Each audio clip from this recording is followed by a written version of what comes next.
Hi, and welcome to the 9th of the series tutorials on collecting and visualizing urban informatics and modeling data.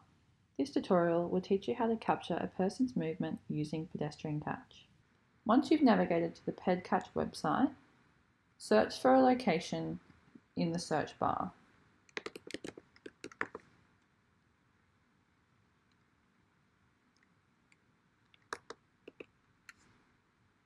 Once you've selected your location, the map will update and take you there.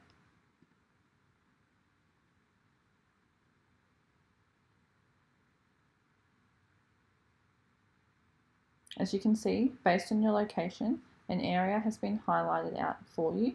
It's been selected. A little marker has also been placed.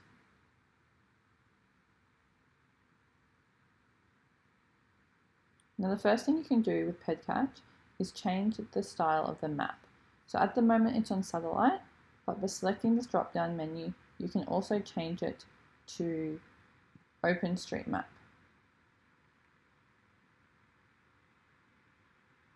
If we scroll in, this little dot is a place marker. So it's basically the starting point of where the pedestrian movement is going to move from. You can move this to wherever you like within the red highlighted area, your starting point. So you can move it to Footscray Park. The first simulation I'm going to do is on the distance from here, Footscray Park, out into the suburb areas. Now, what you need to do before starting your simulation is making sure your speed is set. So if you're going off an average person, or if you're going from a child or a person with mobility, the speed may change and become slightly lower. The time, so the time travel you're wanting to focus on, the moment it's 10 minutes, and the gradient, so whether you're wanting hills, flat, depending on the topography of your area. Then, by selecting the drop-down menu here, have an offset of 50 meters, and this will offset the walkability of the 10 minutes by 50 meters, so you can sort of see how that appears and how it's calculated. Once you've set up all the settings, select Start to run the simulation. You'll then begin to see the particles move from the starting marker and progress out for that 10-minute walkability. This purple circle is the 50-meter offset that we have set, and then the purple around the edges on the inside of that circle is where that 10-minute marker will stop. So based on that simulation, you can only walk this distance from Footscray Park within 10 minutes based on what's available in terms of footpaths and roads. So as you can see, it's not very far at all. Now if you hit reset and compare that to a different area, which is maybe closer into the suburbs and shopping centres, so popping it down here, running the simulation again, you'll see the difference it makes by having heaps of street and pedestrian access within the suburbs.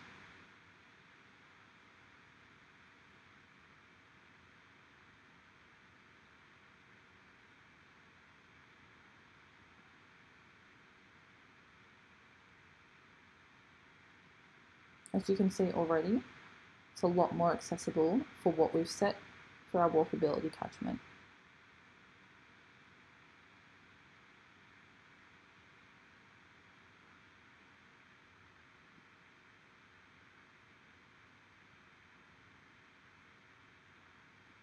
Now let's say we wanted to compare the walkability to the Footscray Gardens and the racecourse here, where there's clearly not a lot of access for pedestrians.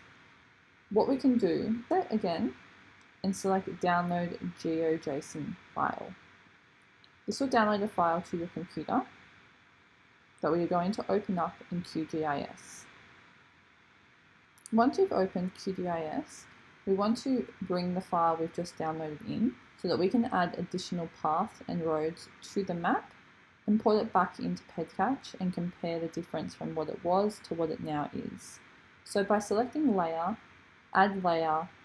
Add Vector Layer, Vector Datasets, select the 3 dots. Find the file you've just downloaded and select Open, and add. And as you can see, it's come in behind the dialog box that's popped up. So select close. What we want to do is toggle editing on by selecting the pencil. You can either select the option to add a line feature or the vertex tool. I'm going to go with the vertex tool because as you hover over the lines, you can see a plus sign where you can connect points. So if I scroll in,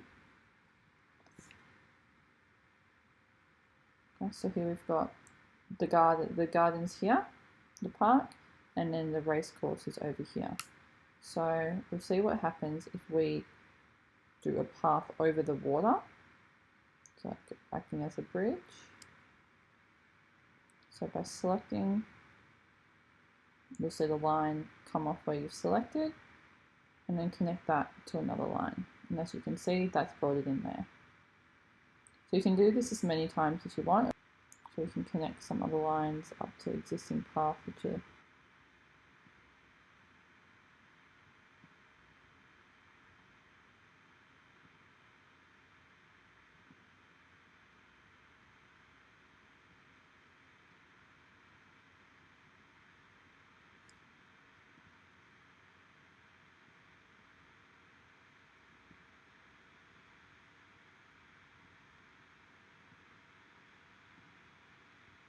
once you've added in paths and you're happy with what you've got, whether you're adding multiple paths, streets, or editing what's currently there, you want to save the edit by selecting the little save disk, and then getting out of the edit toggle mode by selecting the pencil again. Then, as we want to save this as a new layer so we can import it back into PedCatch, on the right hand side under layers, right click the current layer, export, save features as, ensuring that the format is selected to GeoJSON,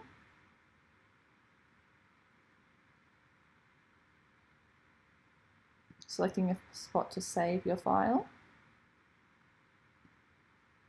and giving it a file name. So I'm just going to name it New Street,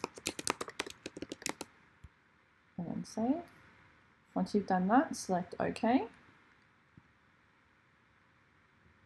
and that will save.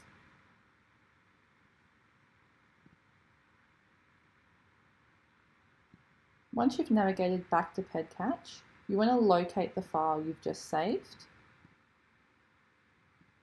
drag it from your documents or downloads wherever it's saved, and drop it into the PedCatch window.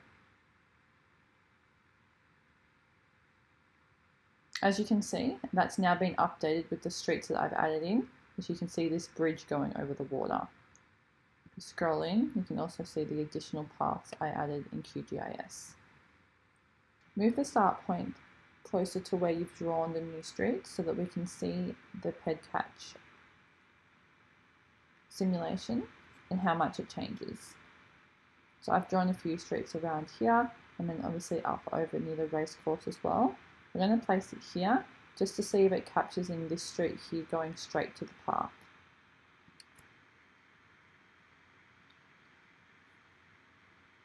And as you can see already, the first simulation that goes out is that new street that I have drawn, going from where the point is straight to the park and across to the other side. So by drawing those additional streets, it improves the pedestrian movement and catchment for the simulations within that 10 minutes that we've selected. Again, although it's not a lot at the moment because that area is more parkland, you can see the difference as it was originally before we've added in those additional paths. Thanks.